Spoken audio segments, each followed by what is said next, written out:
of God had said, my dear Prahlad, O most pure, O great saintly person, your father has been purified, along with 21 forefathers in your family. Because you were born in this family, the entire dynasty has been purified. Srila Prabhupada's purport. The word tree saptabi means 7 multiplied by 3.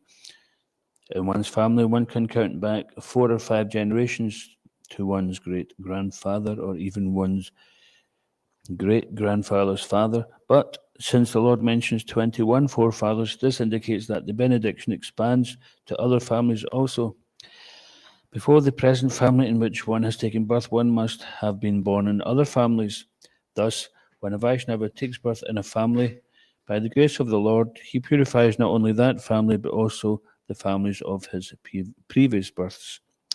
Om Agyanatamarandasya Gananjana Slakaya Chakshunmalitamina Tasma Shri Gurave Namaha Bhakam Karoti Vachalam Bhangam Lagayate Grim Nyakripatamaham Vande Shigrim Dinataranam Jai Shri Krishna Chaitanya Prabhu Shri Advaita Gadadhar Shivasari Gaura Bhaktavrinda Hare Krishna Krishna Krishna Hare Hare Hare Ram Ram Ram Hare Hare.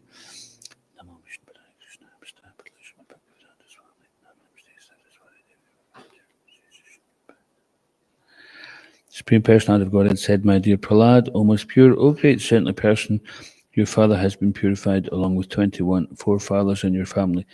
Because you were born in this family, the entire dynasty has been purified. Interesting that Srila Prabhupada gives the view that not just simply the forefathers of this birth, which we took birth in, but also in the previous births which we took. Because we're so attached to this particular set of relatives we have, then we hear a benediction, we want it for our current relatives and anyone who may come after in this particular dynasty. But when we were in our previous birth, we were so much concerned with the benefit of that particular birth. But now that we're away from that, we haven't got a clue who they were. But back then, it was so important to us. And similarly now, it's so important to us. But in the future, also, it's been explained that sometimes in the ocean, some seaweed comes together and it entangles for a little bit, and then a wave comes, and then they disentangle, never to touch again. Because we think in terms of current family, then we forget that we're part of a universal family which is bigger and which is eternal, where we're all related. And there's a spiritual world which exists where there are no friends and enemies, we're all just eternally related. Of course, Lord Nrsimhadev is very kind because he knows the concerns of the conditioned soul. So he gives benedictions so that the living entity doesn't have to be concerned about these things and they can just focus on going back to Godhead. He's making it easy for us. Sometimes that happens is that we, when we become a devotee, we become concerned. I remember previously, before I joined, I practically never spent any time in the house. I was always with my friends, and I was either at work all week or at band practice in the evening, and in the weekends I would never be seen, and pretty much a stranger in the house. If I was in the house, I'd just be up in my room doing my own thing. Typical kind of unappreciative, ignorant youth. But then when I joined the temple, then I suddenly became aware, that there was people who were actually looking after me, and I began to realize, that I'd been selfish, and I became concerned for them. And Prabhupada did explain that material compassion is the beginning of devotion. And I also remember many Bhaktas and Bhakteens on the program. Often the question would be about they'd be concerned for the relatives to want to do some good for them. And the answer always came back that by the best good we can do for them is to become a devotee.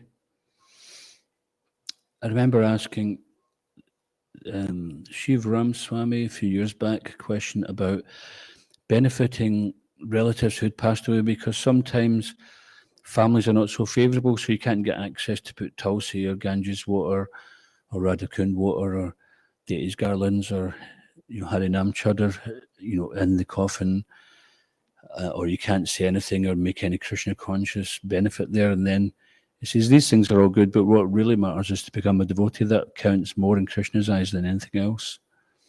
And we see here that Prahlad Maharaj, he wasn't concerned for himself. He was simply compassionate for the well-being of his father, who's seen his own son as a great enemy. Now, Prahlad Maharaj never seen his father as an enemy because he's pure devotee.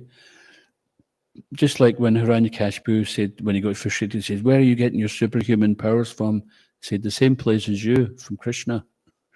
He says, "Where is this God? Bring him here, I'll kill him." This was his mood. Is he in this pillar? Yes, then I'll kill him. Smash. And then he got smashed himself. But despite the fact that Hiranyakashipu tried to kill Prahlad Maharaj, or have him killed many times, and despite that he tried, the fact that he finally decided to kill him by his own hand, which is when Lord Nrsimhadev appeared,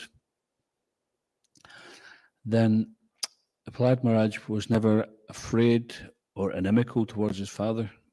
This is such a wonderful example of the devotee, that regardless of how we may be attacked personally, we don't see someone as an enemy. So that's the real role model we're aiming towards here. If someone says the slightest thing against us, we write them off. They're an enemy, isn't it? They're in a certain category. Of course, we have to do what's necessary for. Sometimes, if somebody is making offences, then we have to. It's also like, for example, when the devotees are on the streets, sometimes this preaching the glories of the holy name to a faithless or atheistic person, we have to be very careful with that. That we don't start talking to them about things which are way beyond them and which gives them opportunity to criticise. For example, I was on Union Street one time doing books, and these three elderly Indian men came up to me and they started criticising and blaspheming Krishna. So I just put my hands over my ears and I just started chanting the Nrsimha Pranams, and then they went away. I thought, I'm not taking the risk of listening to any of their nonsense, their blasphemy, because it damages you back to Lata Beach. I could have decided to stand there and argue with them and try to teach them, but I knew instantly these guys are old enough to know better. They're inimical and they're purposefully doing this. So I'm not letting them get any access into my consciousness, but they're going to get the holy names of the Lord. And Lord Nrsimhadev, all they got was the holy name of Lord Nrsimhadev. But now that's different from actually going and preach to the fallen souls, because our preaching basically is we want to convince them to take a book. And the basis of the preaching to the fallen conditioned souls is you're not the body, you're a spirit soul, you're something which survives the death of this body. And that's the same for everyone. And Krishna consciousness is the universal religion because it doesn't only apply to the human beings, it encompasses all living entities. In first canto, Srimad Bhagvatam, Jayananda, I think you're reading first canto just now, aren't you? Maybe you remember where Prabhupada says that to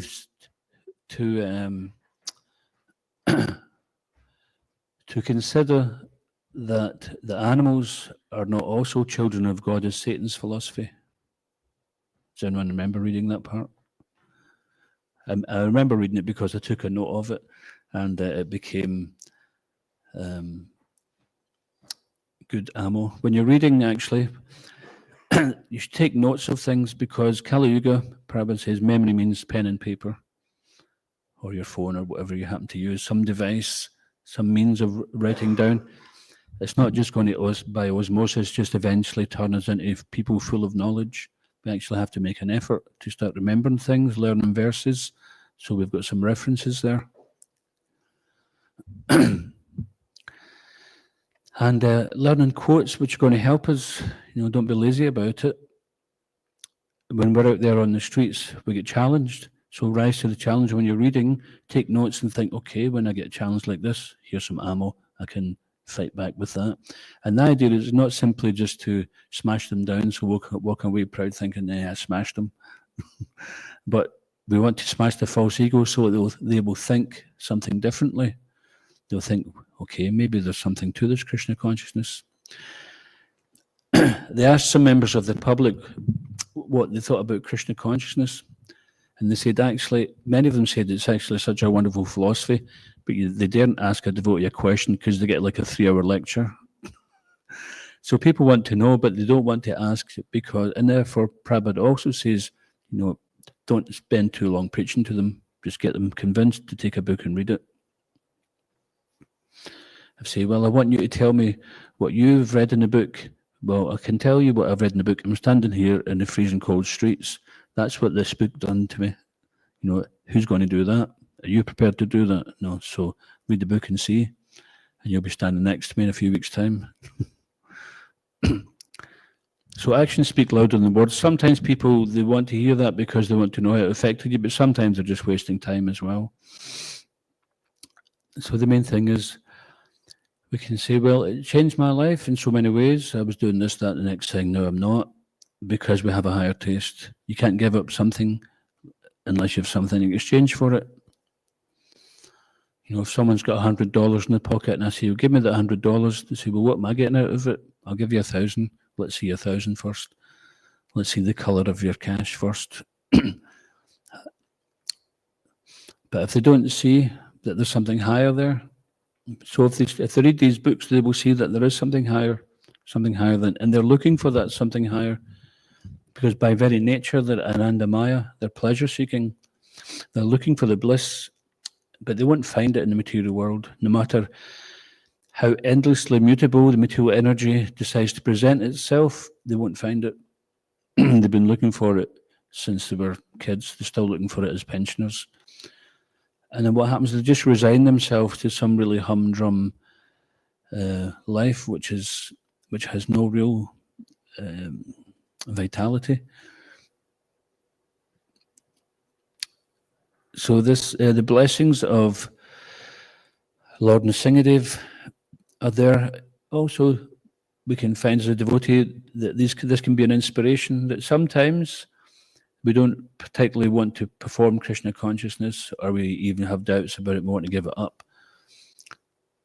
But the fact that we can benefit so many people who we're attached to, then that can also be an impetus. It's not necessarily the most pure impetus, but whatever gets you through the night, they say, isn't it? It's all right.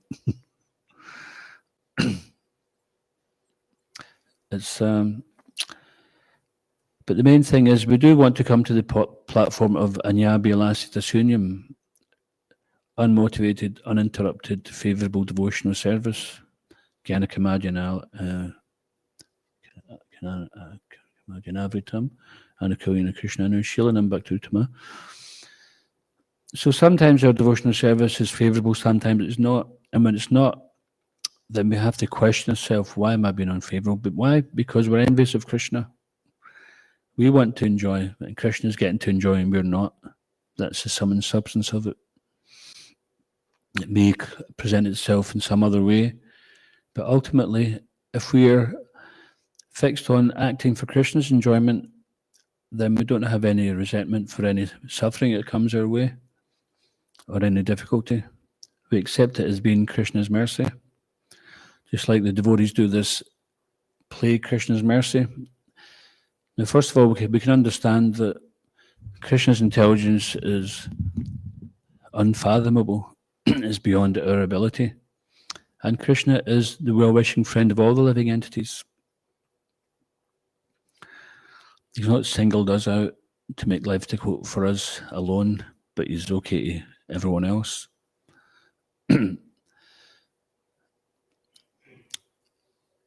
So, by understanding that Krishna is a well-wishing friend of everyone, and also knowing that when the living entity from the conditioned state of life makes some attempt to approach him, then he becomes very enthusiastic to make arrangements to bring us back. Some of those arrangements may actually be temporarily unpalatable, but this is the path of purification that we have to undergo if we understand it. Therefore, reading Prabhupada's books regularly, listening to Prabhupada. So this is my request that everybody through this marathon, they simply listen to Prabhupada, hear Prabhupada and get inspired. He's the source of this inspiration for this Krishna consciousness movement. And on account of this, hearing from Srila Prabhupada, so many devotees, disciples of Prabhupada took this mission far and wide and brought it to us. They served him so wonderfully by printing his books, getting them published, distributing them, building temples, preaching, etc. So this is a Prabhupada book distribution marathon which we're about to embark on, and strongly request everyone please hear from Srila Prabhupada when you get ever a moment. Put a Prabhupada lecture on and hear directly from him, and you undoubtedly will become inspired. If you ever feel yourself, oh, I don't feel inspired, then you got to ask yourself, am I listening enough? Am I hearing from that source of inspiration? If not, then just do it, and you will quickly feel uplifted, no doubt about it. Okay, we'll just stop there, and we'll get any questions or comments. Yes.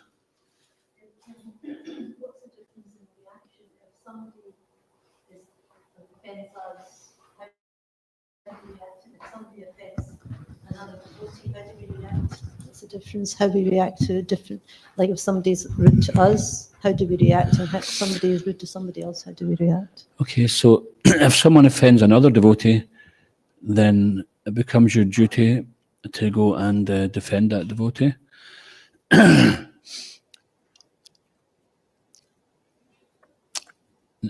Or protect that devotee, whether it be words, physical, philosophical, whatever it happens to be.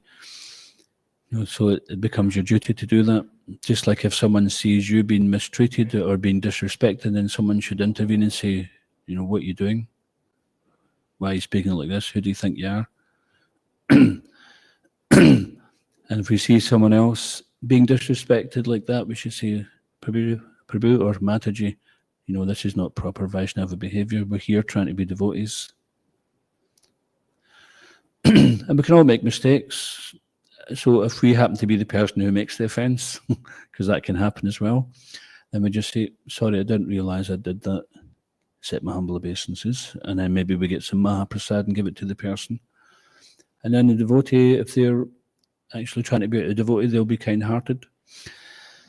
And also, Danavir Maharaj once told me that some devotees had put him under attack, and he basically kept out of their way.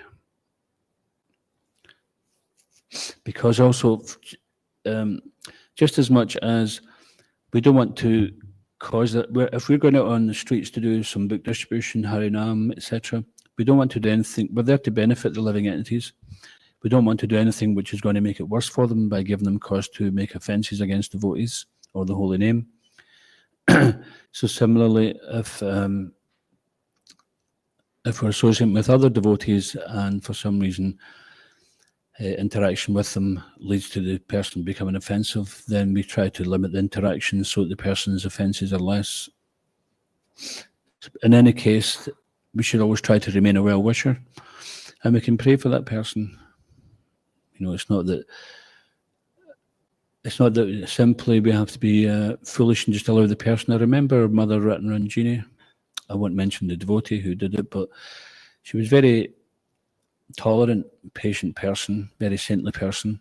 We had no idea how pure she was and how saintly she was until she got sick, and then there's a whole story in a book about that if devotees want to know.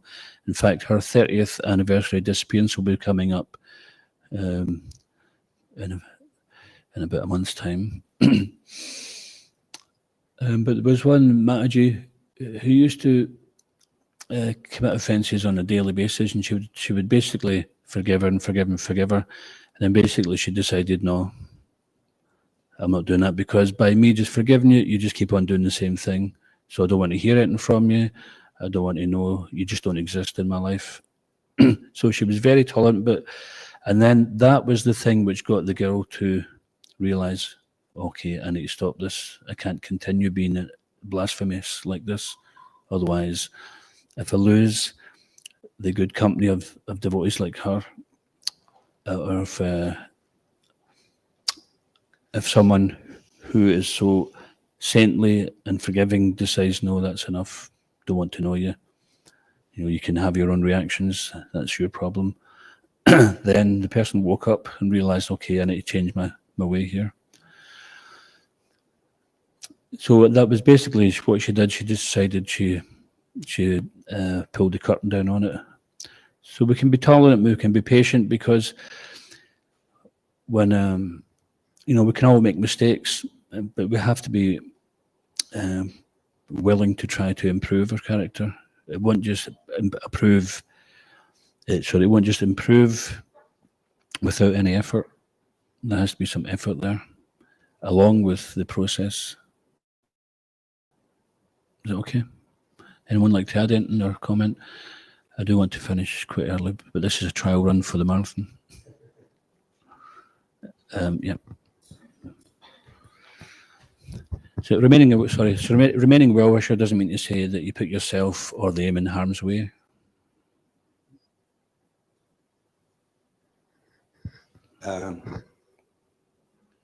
There's three examples of demons: Kamsa, Hiranyakashipu, and Ravan, and they left it right to the end before they actually tried to kill Krishna or Prahlad themselves. They got everyone else to try and do it first, and then finally they realized, okay, I'm going to have to do this myself. So I just wonder if that's like Sankirtan, that you come up with so many excuses why not to do it, and then eventually, sooner or later, you've got to go there on the street and face it. Surrender, yeah. That can be like that, yeah.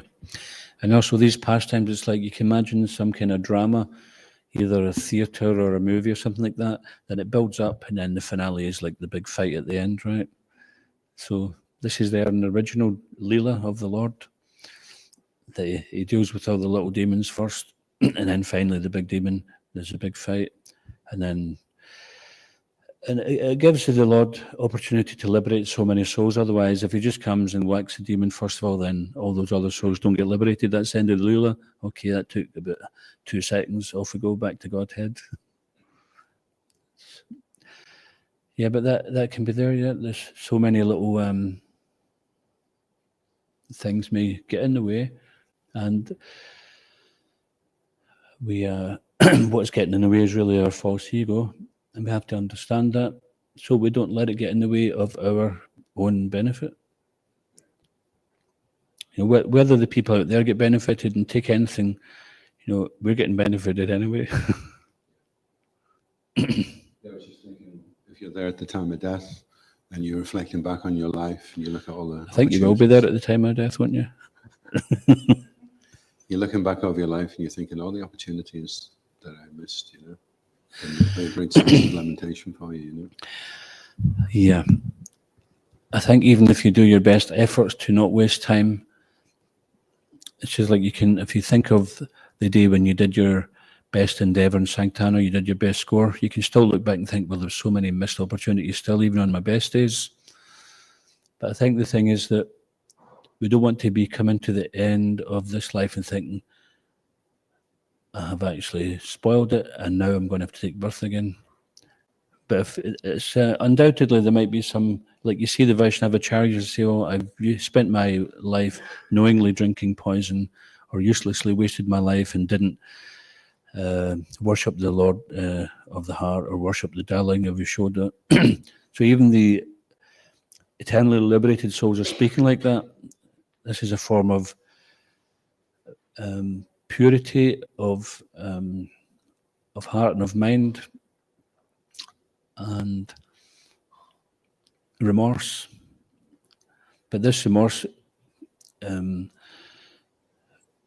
talks about in the first canto, that any sins unwillingly committed by a devotee, which would include perhaps wasting our time, which is the greatest loss really. The unwillingly committed by a devotee are burnt up in the fire of repentance. So we don't want to leave it that we actually did very little throughout our whole life. Maybe it's so much to repent for that it's too late. We have to come back. And Krishna will be there to help us if we do our best and don't just call it our best. Like there was one devotee, I was trying to encourage the person to do better in their service. I gave some ideas and they said, oh, well, I'm just doing my best. So to me that meant, shut up, I'm not doing any better than what I'm doing just now. I said, okay, you're doing your best at the moment, but what if someone was to give you some advice how to do better? I'm already doing my best. So the person just wants to limit it. That's all they're prepared to do.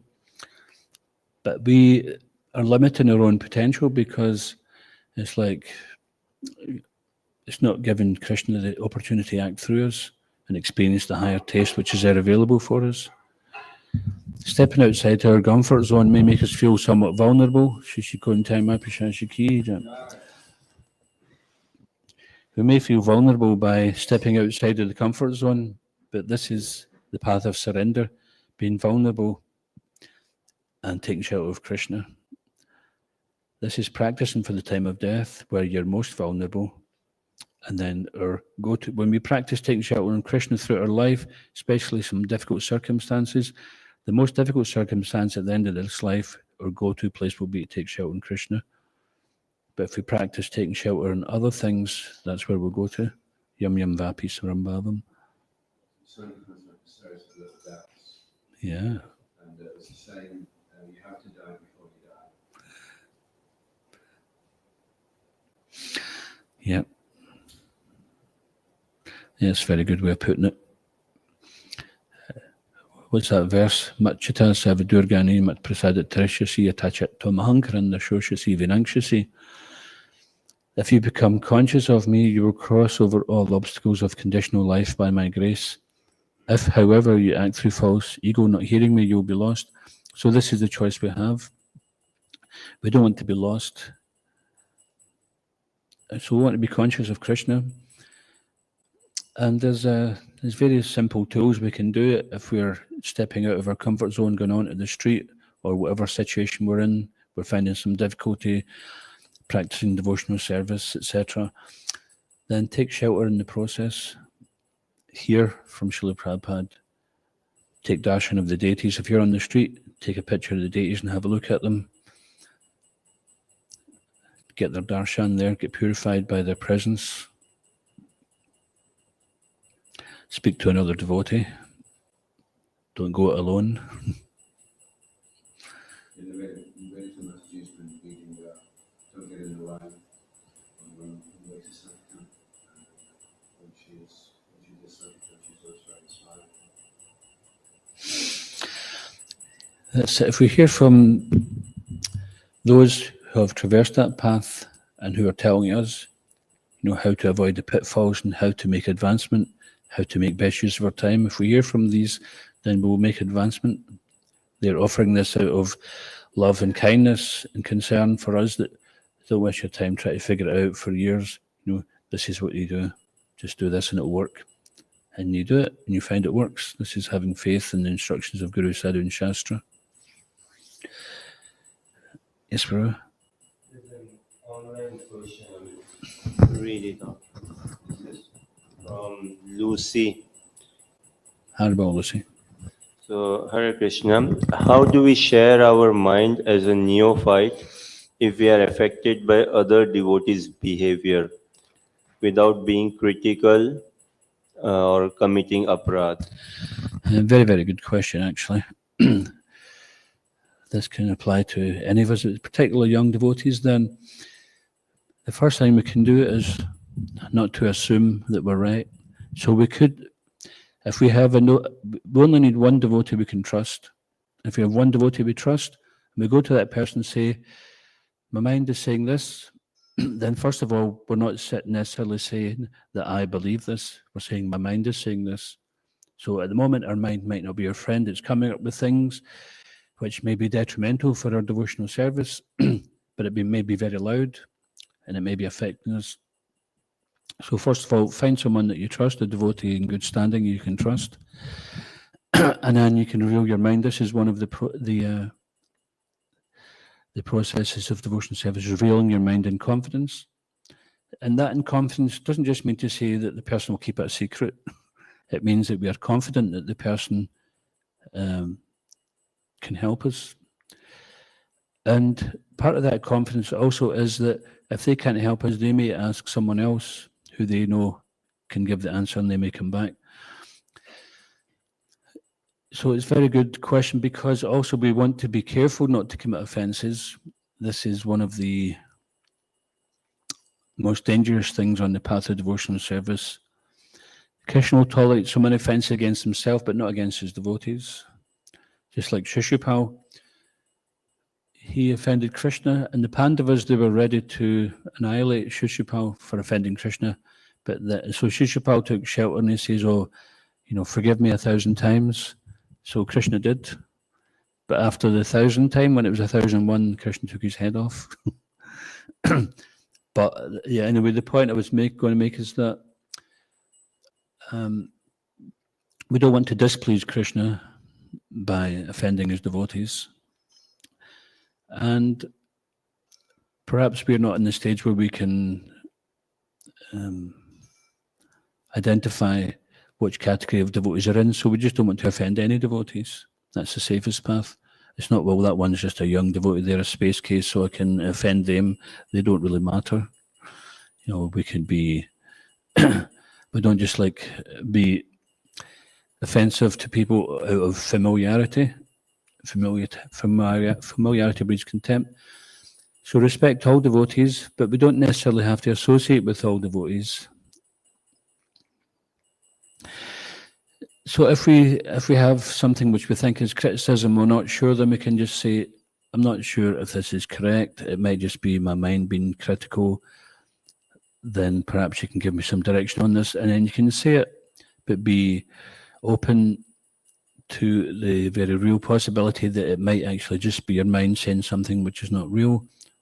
Or it may be, but perhaps the devotee can give you advice to look at it in another way, which doesn't allow you to get entangled in fixating on someone's faults. Fixating on someone's faults means that you start to absorb those faults yourself. So Lord Chaitanya's advice is always try to see the good in others. And if we see something which isn't good, then we can take advice on how to deal with that. So I hope that's okay. Okay, we do have to finish now. It's going to go to Gi, Prabhupada Ki, Srimad Bhagvatam Ki, Shishkon Taima Prashasha Ki, Tagore Premananda Ki.